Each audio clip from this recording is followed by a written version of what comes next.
بسم اللہ الرحمن الرحیم۔ بہت بنیادی سوال آپ نے پوچھا ہے، اور ہمارے لیے بطور مسلمان یہ جاننا ضروری ہے کہ جو عقد نکاح ہے اس کی اہمیت کیا ہے، اور اسلام نے اس نکاح کو کس نظر سے دیکھا ہے۔ تو پہلی تو بنیادی بات یہ ہے کہ اسلام میں عقد نکاح کو ایک مقدس اور مطہر عقد بنایا ہے، اور اللہ رب العزت نے اس کو اپنی نشانیوں میں شامل کیا ہے۔ جس طرح اللہ رب العزت نے فرمایا کہ ہم نے زمین و آسمان کو پیدا کیا، ہم نے اشجار کو اور کائنات کی ہر چیز کو پیدا کیا ہے، تو یہ اس کی نشانیوں میں سے ہے۔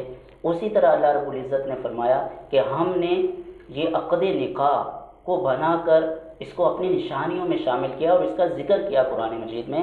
اللہ رب العزت نے ارشاد فرمایا وَمِنْ آيَاتِهِ أَنْ خَلَقَ لَكُم مِّنْ أَنفُسِكُمْ أَزْوَاجًا لِتَسْكُنُوا إِلَيْهَا وَجَعَلَ بَيْنَكُم مَّوَدَّةً وَرَحْمَةً۔ اللہ رب العزت نے تمہارے لیے زوجات کو پیدا کیا، لِتَسْكُنُوا إِلَيْهَا، تاکہ تمہیں وہاں پر سکون نصیب ہو۔ اور اللہ رب العزت نے زوجین، ہسبینڈ اینڈ وائف کے درمیان کیا کیا؟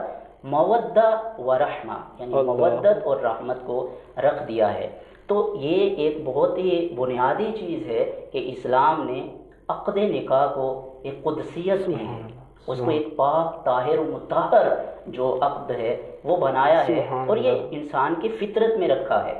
نکاح کی جو خواہش ہے یہ انسانی فطرت میں سے ہے، فطرت اللہ التی فطر الناس علیہا۔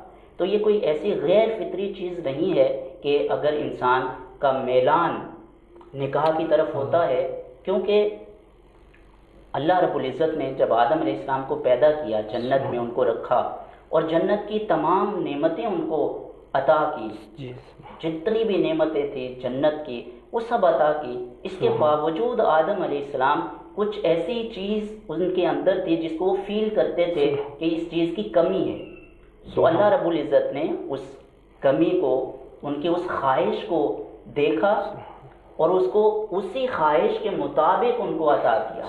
ایسا نہیں کیا ہے کہ ان کو ایک انسا کی، ایک عورت کی ایک خواہش ہوئی ہے کہ جس کے ساتھ وہ بیٹھیں، تو اللہ رب العزت نے اس کے مطابق حوا کو پیدا کیا۔ ایسا نہیں کیا ہے کہ کوئی پرندہ پیدا کر دیا تاکہ وہ آدم علیہ السلام سے باتیں کرتا رہے، یا کچھ ایسی کوئی ایسا گھوڑا ایسی صفات کا بنا دیا جو ان کو پورے جنت کی سیر کراتا رہے۔ ان کی خواہش کے مطابق حوا کو پیدا کیا اور ان کی زوجہ بنایا۔